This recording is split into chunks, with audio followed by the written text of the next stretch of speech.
வணக்கம் மக்களே. வணக்கம் மக்களே.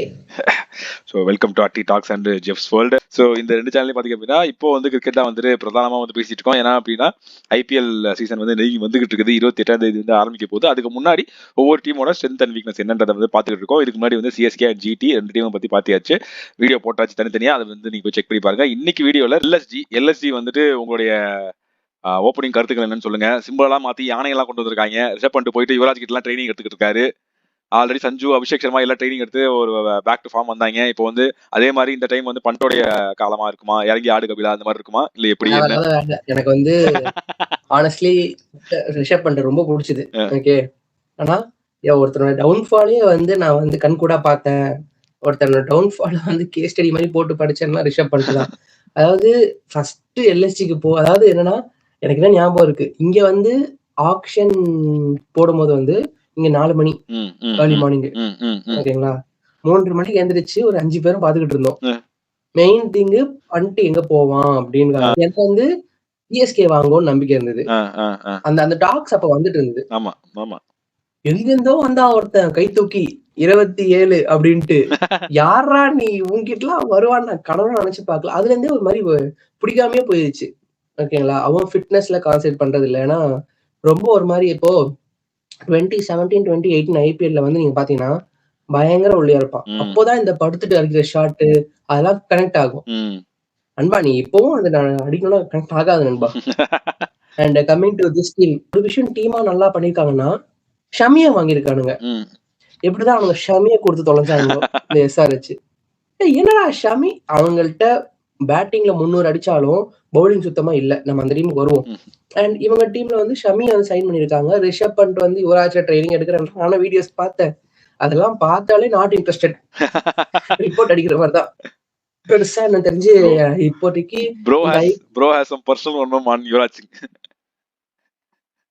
ஒன்னும் இருக்குதான், நான் ஒத்துப்பேன்.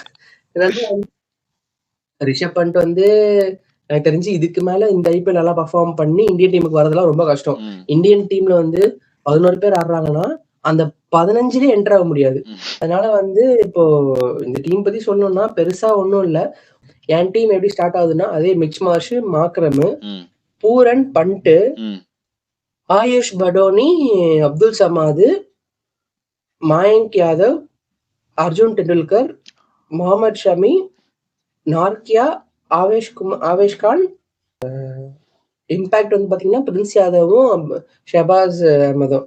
இன்னொரு நல்ல விஷயம் வந்து ஈகானால பண்ண விஷயம் வந்து அவங்க ஆண்ட்ரிக் நார்கியாவை அந்த ஸ்டேடியம் பார்த்து வாங்கினது. அந்த ஸ்டேடியம்ல ஆண்ட்ரிக் நார்கியா பேஸ் வந்து ஒரு இது வைட்டலா இருக்கும். ஷமி அண்ட் நார்கியா வந்து அவங்க ஃப்ரண்ட் பவுலர்ஸா இருக்குது வந்து ஒரு not I won't say it's great bowling line but a good decent bowling line. அதான் இனிஷியல் தாட்ஸ். நீங்க இந்த டீமோட ஸ்டார்டிங்ல இருந்து இனிஷியல் தாட்ஸ் எல்லாமே சொல்லுங்க. எனக்கு வந்து இனிஷியல் தாட்ஸ் என்ன இருக்குன்னா நீங்க சொன்ன மாதிரி தான். ஒரு டீமை பத்தி இப்போ இது வரைக்கும் சிஎஸ்கே ஜிடி எடுக்கிறப்ப கூட இன்ட்ரெஸ்ட் போன டைம் நல்லா ஸ்டார்ட் பண்ணானுங்க. முடிக்கிறப்ப வந்து ஏதோ ஒரு வீக்னஸ் இருந்துச்சு, அதை வந்து திரும்ப திருத்திக்கிட்டாங்களா அப்படின்னு சொல்லி ஒரு இதுல சரி பார்ப்போம் அப்படின்னு சொல்லி டீம் எழுதுறது. ஏன்னா ஆக்ஷன் அப்போ வந்து டீம் 11 எழுதுனது, அதுக்கப்புறம் அந்த எக்ஸல் இப்பதான் ஓபன் பண்ணி திரும்ப எழுதுனேன். ஸோ அப்படி இருக்கப்போ சரி இப்போ ஆர்சிபிக்கு சரி ஓகே என்ன பண்றானுங்க, கேகேஆர் எம்ஐக்கெல்லாம் எழுதுறப்பே அதாவது ஷீட்டை பார்க்காமலே 11 வருது கட கட கடன்னு. ஆரம்பி ரோஹித் சர்மா டிகாக்ல இருந்து ஆரம்பிச்சு வில்ஜாக்ஸ் வரைக்கும் அப்படியே வருது, பும்ரா வரைக்கும்.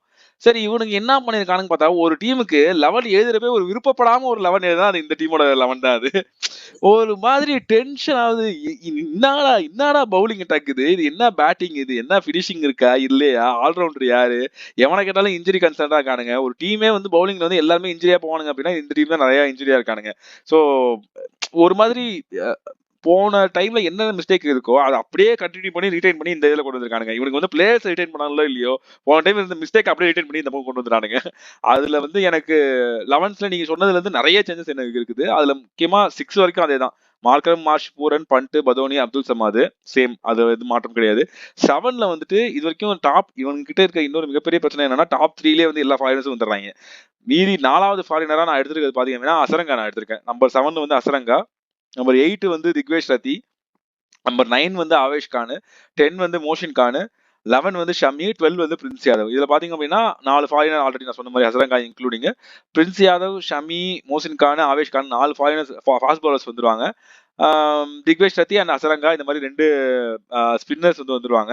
ஸோ அப்படி இருக்கிறப்போ எனக்கு இந்த பவுலிங் அட்டாக் கொஞ்சம் நல்லா இருக்குமோன்னு தோணுது. நானுமே நாக்கியாவை இன்க்ளூட் பண்ணலான்னு யோசிச்சேன். ஆனால் நாக்கியாவை இன்க்ளூட் பண்ணோம் அப்படின்னா நான் அசரங்காவை தூக்கணும். அசரங்காவை தூக்கிட்டோம் அப்படின்னா எதனால அசரங்கா உள்ள வச்சிருக்கேன் அப்படின்னா லக்னோவில் எப்பயுமே பார்த்தீங்கன்னா நிறைய டர்ன் இருக்கும். மற்ற இதை விட பார்த்தீங்க அப்படின்னா லக்னோ அந்த கிரவுண்டில் பார்த்தீங்கன்னா நிறைய டர்ன் இருக்கும். அதில் கண்டிப்பாக அசரங்கா மாதிரி ஒரு பிளேயர் ஆடியே ஆகணுன்றது எனக்கு தோணுச்சு. So Azarenka and Digvesh Rathi பயங்கர வைட்டலா இருப்பாங்க. Even though fast bowlers maybe control கொடுக்க முடியாம கொஞ்சம் ரன்ஸ் லீக் பண்ணாலுமே மேபி அந்த பர்டிகுலர் டேல Digvesh Rathi and Azarenka wickets எடுத்தோ இல்ல கண்டெயின் பண்ணியோ அந்த ஒரு கண்ட்ரோல் அவங்க கொடுப்பாங்கன்னு எனக்கு தோணுச்சு. அதுதான் எனக்கு மிகப்பெரிய ஒரு நிறைய சேஞ்ச்.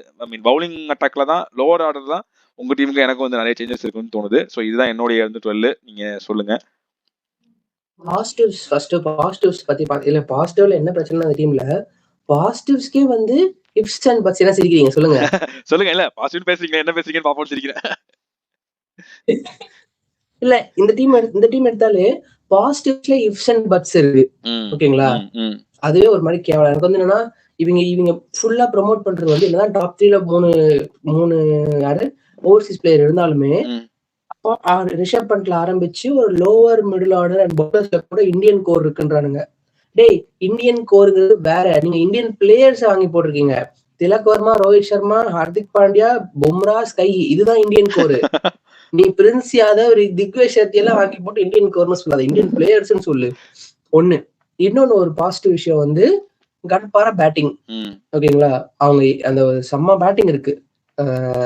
Mitchell Marsh, Pooran. என்ன ஒரு பிரச்சனைனா இப்ப ஸ்டார்டிங்ல எவனுமே ஃபார்ம்ல இல்ல. மார்ஷ் ஃபார்ம்ல இல்ல, மாக்ரம் ஃபார்ம்ல இருக்காரு, பூரன் ஃபார்ம்ல இல்ல, பண்ட் ஃபார்ம்ல இல்ல, பதோனி அண்ட் சமாத் எந்த அளவுக்கு எக்ஸ்டென்சிவ் ஃபார்ம்ல இருக்காங்கன்னு தெரியல. சோ பேட்டிங் ஒரு பெரிய கேள்விக்குறியா இருக்கு. பாசிட்டிவ்ஸ் முடிஞ்சிருச்சு. இல்ல அதாவது ஒரு மனுஷன் பாசிட்டிவ் சொல்றேன்னு ஆரம்பிச்சு எல்லாமே நெகட்டிவ் டாபிக்க ஸ்கிப் பண்ணி போய் நெகட்டிவ் சொல்லிட்டு இருக்காரு.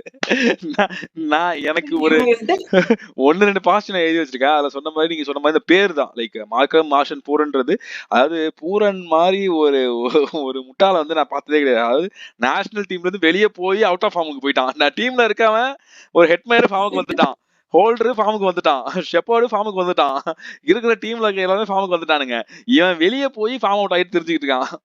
சோ அந்த மாதிரி இருக்கப்போ அது ஒரு பிரச்சனை. 1 இயர்ல ஆடின எல்லா லீக்லயும் ஃப்ளாப். T20ல சரியா பெர்ஃபார்ம் பண்ணல. அப்புறம் அந்த துபாய் லீக்ல சரியா பெர்ஃபார்ம் பண்ணல. ஆடின எல்லா லீக்லயும் அவுட் ஆஃப் ஃபார்ம். சோ அதெல்லாம் தாண்டி நீ எந்த லீக்லயும் ஆடாம ஐபிஎல் வரும்போது நீ ஒரு மாதிரி அவுட் ஆஃப் ஃபார்ம்ல தான் வர. எண்ட்ல மேபி அதாவது லோவர் இந்த middle order, exact middle order இருக்குல்ல, பண்ட், பத்தோனி, அப்துல் சமாத், பயங்கர ஒரு அன்ரிலையபிள் ஒரு மிடில் ஆர்டர் இது. இந்த மிடில் ஆர்டர் மேல என்னால பெட்டே கட்ட முடியாது. இவங்க ஒரு 4 ஓவருக்கு காமனா 4 ஓவருக்கு 40ன்றது இந்த மாதிரி ஐபிஎல் மாதிரி கேம்ல ரொம்ப ஈஸி. பேட்டிங் தான் ஃபேவரபிளா இருக்கும். அந்த 4 ஓவருக்கு 40 இந்த மிடில் ஆர்டர்ல கொண்டு போக முடியுமா அப்படின்னா முடியாது. ரொம்ப கஷ்டப்படுவாங்க. அதுக்கப்புறம் அதை விட்டீங்க அப்படின்னா அசரங்கா, திக்வேஷ் ராதி ஓரளவுக்கு பண்ண முடியும். அவரால் டப்பு பண்ணி ஒரு 2 6 2 4 அங்கங்க அடிக்க முடியும். ஆஃப் சைட்ல பயங்கர ஸ்ட்ராங்கா இருந்தாரு.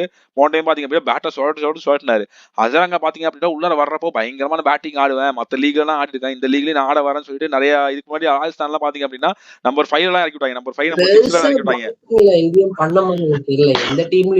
ஆமா, நம்பர் 5 நம்பர் 6 எல்லாம் முன்னாடியே ப்ரோமோட் எல்லாம் பண்ணி அனுப்பிச்சிட்டாங்க. சரி போய் நீ 2 6 அடிச்சிடுவா அப்படின்னு போவாரு. 2 பால் அவுட் எடுத்து திரும்ப வந்துருவாரு.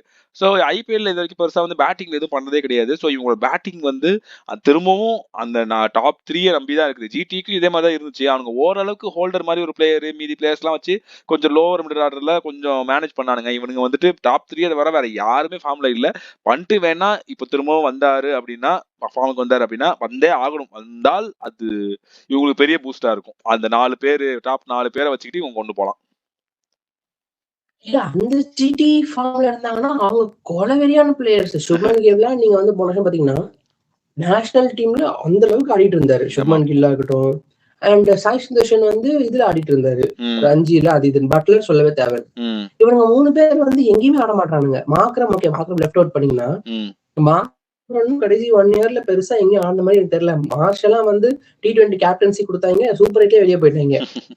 இதெல்லாம் எனக்கு ஒரு மாதிரி நெகட்டிவா படுது. And greatest of all time நெகட்டிவ்னா பண்டோட கேப்டன்சி. தொட்டாடே பட்டாசா அந்த மாதிரி. எனக்கு மெயினா என்ன விஷயம்னா போன வருஷம் பேட்டிங் மேட்ச் வந்து டெல்லிக்கும் லக்னோவுக்கும் ஷர்துல் தகர் சூப்பரா பவுலிங் போடுவான். அவன் வந்து பவர் பிளேல பவுலிங் போட்டு 2 விக்கெட் எடுப்பான். 2 விக்கெட் எடுத்துட்டு அவனுக்கு ஒரு ஓவர் இருக்கும், தூக்கின்னு போயிட்டு Hari Bishnoi last over. Super தம்பி, நிறைய பண்ணாரு போன டைம். என் தலைவன் டெல்லியில எப்படி கேப்டன்சி பண்ணானோ அதே கேப்டன்சி தான் இங்கேயும் வருது. Rishabh Pant as a team player is a very very good team player. ஓகேங்களா, டீமுக்காக வந்து பேட்டிங்லயும் கீப்பிங்லயும் நல்லா ரன்னு அடிக்கிறதோ கீப்பிங்ல கொடுத்தோ எல்லாம் ஓகே. ஆனா உங்கள்கிட்ட முடிவு, அதுவும் வந்து தலைவனோட review system, Dhoni review system எப்படியோ பண்ட் ரிவ்யூ சிஸ்டம் வந்து அதுக்கு அப்படியே ஆப்போசிட். இல்ல அது பேர்லயே இருக்குல்ல, டிஆர்எஸ் இந்த பக்கம் பிஆர்எஸ்ன்னு இருக்கும். பண்ட் ரிவ்யூ சிஸ்டம் பாத்தீங்கன்னா அதுல பேர்லயே இருக்குது, ஒரு மாதிரி கேவலமா தான் இருக்குது. தெரியாது. ஓகே, பண்ட் கேப்டன்சி இங்க ஒரு பெரிய எனக்கு ஒரு நெகட்டிவா படுது. இந்த வருஷம் நடுவுலயோ இல்லைன்னா இந்த வருஷம் ஐபிஎல் முடியும் போது வந்து அந்த சஞ்சீவ் கோகனா வந்து ரிஷப் பண்ட் இப்படி கேள்வி கேட்கிற வீடியோஸ் வரலாம். அடுத்த நெகட்டிவ் பாத்தீங்க அப்படின்னா அவங்களோட பவுலிங் அட்டாக், அதுவும் முக்கியமா பாத்தீங்கன்னா பேஸ் பவுலிங் அட்டாக். அதுல மோசின் கான் ஆகட்டும், ஆவேஷ் கான் ஆகட்டும் ஆல்ரெடி இன்ஜுரி கன்சர்ன்ஸ் தான் இருந்தாங்க. அவங்க எந்த அளவுக்கு ஃபார்ம்ல இருக்க போறாங்கன்னு தெரியல. அதுக்கப்புறம் பாத்தீங்க அப்படின்னா ஒரு ஆகாஷ் சிங் இருக்காரு, இந்த மாதிரி நிறைய பேர் இருக்காங்க. ஒரு ஒரு ஃபார் எக்ஸாம்பிள் பாத்தீங்கன்னா இந்தியன் பவுலிங் லைனப் இருக்கு ப்ரோ, ஆனா எந்த அளவுக்கு எக்ஸ்பீரியன்ஸ்னு தெரியாது. அவங்களால பெர்ஃபார்ம் பண்ண முடியுமா? இப்ப நீங்க ஒரு யங்ஸ்டர் எடுக்கிறீங்கன்னா அவரை ஒரு எக்ஸ்பீரியன்ஸ் கூட நீங்க விட்டா மட்டும்தான் அது வந்து சிஎஸ்கே ஓப்பனிங் பாத்தீங்கன்னா சஞ்சு அண்ட் ஆயுஷ் முடிஞ்சு. ஓகே, சோ இந்த மாதிரி நீங்க போனாதான் நீங்க ஓரளவுக்கு இது பண்ண முடியும். இல்ல நான் ஒரு 5 யங்ஸ்டரை கொண்டு வரேன் டீம்ல பவுலிங்க்குன்னா பங்கமா அடி வாங்குவீங்க. அதுக்கு வேற ஏதாவது ரீப்ளேஸ்மெண்ட் தேவையான பாத்தீங்க அப்படின்னா அவங்களும் இன்ஜுரி கன்சர்ன்ல இருக்காங்க. மயங்க் யாதவ் மாதிரி ஒரு பிளேயர் அவரும் இன்ஜுரி கன்சர்ன்ல இருக்காரு.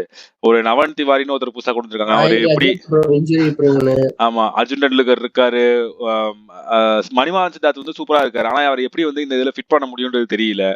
சோ இந்த மாதிரி ஒரு ஷபாஸ் அஹ்மத் வந்து எப்படி இந்த இதுல ஃபிட் ஆவாருன்றது தெரியல, அர்ஷில் குல்கர்னி எப்படி ஃபிட் ஆவாருன்னு தெரியல. இந்த மாதிரி ஏகப்பட்ட பிளேயர்ஸ் இருக்காங்க. ஒரு மேத்யூ பெட்ஸ்கி எடுத்து வச்சிருக்காங்க, முகுல் சௌத்ரி, இவங்க எல்லாம் வந்து ஜாஸ் இங்கிலீஷ் எடுத்து வச்சிருக்காங்க. ஜாஸ் இங்கிலீஷ்லாம் மேபி பூரன் வந்து ரொம்ப அவுட் ஆஃப் ஃபார்ம்ல இருந்தாரு அப்படின்னா எல்லாம் வரலாமே தவிர இவருமே எந்த அளவுக்கு ஃபார்ம்ல இருந்தாரு. போனே பஞ்சாபுக்கு வந்து ரொம்ப நம்பி எடுத்தாங்க, ரிக்கி வந்து நம்பி எடுத்தாரு. ஆனா வந்து கடைசி நேரத்துல பாத்தீங்க அப்படின்னா ஆக்ஷன் டைம்ல எனக்கு கல்யாணம் இருக்குது, அங்க போறேன் இங்க போறேன்னு சொல்லிட்டு நைஸா ஏமாத்தி இந்த பக்கம் வந்துட்டாரு, லக்னோ பக்கம் வந்துட்டாரு. சோ ஆனா போன டைம் பஞ்சாப்லயே பெருசா ஒரு ஃபார்ம்ல எல்லாம் இல்ல. சோ அப்படி இருக்கிறப்போ இவங்க வந்து ஆக்ஷன்லயும் பெருசா ஒண்ணும் பண்ணல, மெகா ஆக்ஷன்லயும் ஒண்ணும் பண்ணல, மினி ஆக்ஷன்லயும் ஒண்ணும் பண்ணல, ஒரு கேப்டன்சி லெவல்லயும் ஒண்ணும் பெருசா பண்ற மாதிரி தெரியல. ஃபாஸ்ட் பவுலர் எனக்கு வந்து ரொம்ப ரொம்ப they are highly reliable on they are relying on Shami தான். ஷமி ஒழுங்கா பண்ண அப்படின்னா இவங்க பவுலிங் அட்டாக் படுத்துரும். இவங்களால ஒண்ணுமே பண்ண முடியாது. நல்லா போறாரு, அந்த பிச்சுக்கு ஏத்த மாதிரி அவரோட பேஸும் பெர்ஃபெக்ட்டா ஒர்க் ஆச்சு. ஆனா அதுக்கப்புறம் அவர் வந்து எஸ்ஆர்ஹெச் போகும்போதும் சரியில்லை, இப்ப இருக்க ஃபார்ம்லயும் ஒயிட் பால்ல அடிச்சிடுறாங்க ஷமி எல்லாம். த்ரெட் கொடுக்குற போலரா எனக்கு தெரிஞ்சு ஃபீல் ஆகல. அதுவும் இப்ப ரீசெண்ட் டைம்ஸ் பாத்தீங்கன்னா அவர் நிறைய டொமஸ்டிக்ல வந்து சூப்பரா போட்டுட்டு இருக்காரு. அவரை வந்து தன்னை ப்ரூவ் பண்ணிக்கணும், திரும்ப இந்திய டீமுக்கு வரணும்ன்ற மாதிரி பயங்கர ஒரு ஃபயர்ல வந்தாருன்னா ஷமி இஸ் ஆல்வேஸ் ஷமி. நீங்க சொல்றது ஒரு பாயிண்ட் ஒத்துக்கிறேன். ஆனா Shami is a certified legend. அவர் பண்ணணும்னு நினைச்சா பண்றாரு. அந்த மாதிரி உள்ளார வந்து அவரை பால் அங்க இங்க அலைய விட்டாரு அப்படின்னா அவர் மனசுல ஆடவே முடியாது. ஒரு கட்டத்துல வந்து பும்ராவாலையும் விக்கெட் எடுக்க முடியாம இருக்கிறப்போ ஈவன் ஒரு கட்டத்துல வந்து நம்ம லாஸ்ட் வேர்ல்டு கப் 2023 வேர்ல்டு கப்ல பும்ரா சிராஜ் மாதிரிலாம் ஆளுங்களால விக்கெட் எடுக்க முடியாம இருக்கிறப்போ அது இங்கிலாந்து டீம் கூட எல்லாம் பாத்தீங்க அப்படின்னா ஆள் அலையுது, பாம்பு மாதிரி அங்கேயும் போகுது. அந்த இங்கிலாந்து பிளேயர்ஸ்க்கு எப்படி ஆடணுன்றதே தெரியல. அந்த மாதிரி ஒரு ஃபயர்ல உள்ளார வந்தாரு, அந்த ஒரு ரிதம்ல வந்தாரு அப்படியே ஷமி நிறுத்தவே முடியாது. அப்படி இருந்தால் அந்த மொமெண்டத்துல இவங்களும் அப்படியே கொஞ்சம் அப்படியே ஏறி உள்ளார போனாங்க அப்படின்னா பிரின்ஸ் யாதவால கொஞ்சம் உள்ளார போட முடியும், ஆவேஷ் கானால கொஞ்சம் வந்து மேட்ச் பண்ண முடியும், திக்வேஷ் ஆதி அந்த அசலங்காவால மிடில் ஓவர்ஸ்ல கொஞ்சம் கண்ட்ரோல் கொடுக்க முடியும், கொஞ்சம் டீசென்ட்டா தெரியும். அப்படி இல்ல ஷமி வந்து பண்ணல, ஒழுங்கா பண்ணல அப்படின்னா இந்த டீம் பவுலிங் அட்டாக் படுத்துரும். சத்தியமா இவனுங்க வந்து 300 இல்ல 400 ரன் கூட ஈஸியா கொடுப்பாங்க, அந்த மாதிரி ஒரு பவுலிங் அட்டாக் தான் இது.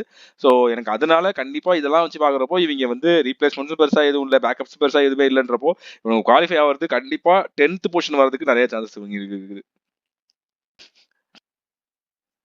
வந்து குவாலிஃபை ஆக மாட்டாங்கன்னா ஹெவியா தோணுச்சு.